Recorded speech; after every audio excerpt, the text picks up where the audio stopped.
Welcome to Americult. Headline of the day: Louisiana woman had to travel for abortion and says it was a nightmare.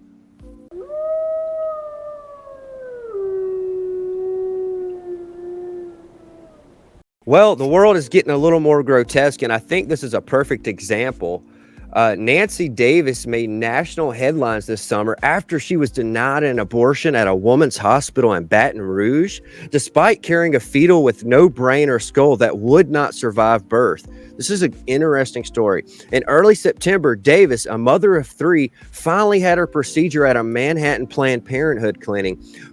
Public health reporter Rosemary Westwood recently spoke with Davis and her attorney, Ben Crump, heard that name before, about the Davis has been through and why she's sharing her story.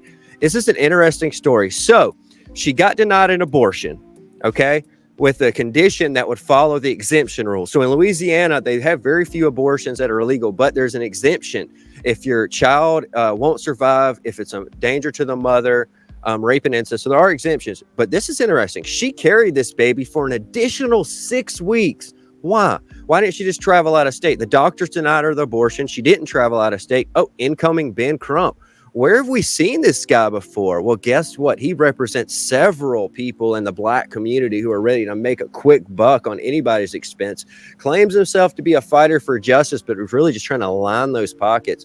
So she carried this baby. Instead of being denied and going immediately to another state, she is denied and has this baby in her womb for an additional 6 weeks, which is absolutely, it's abusive to this woman.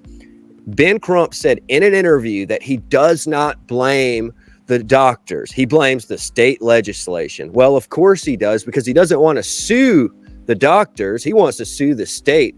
Doctors were saying they were obviously scared that if they perform this, they're going to have somehow be liable for the financial punishment from the state for violating the law.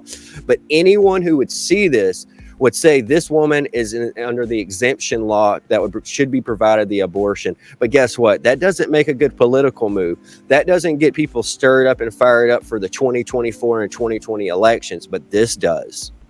Right.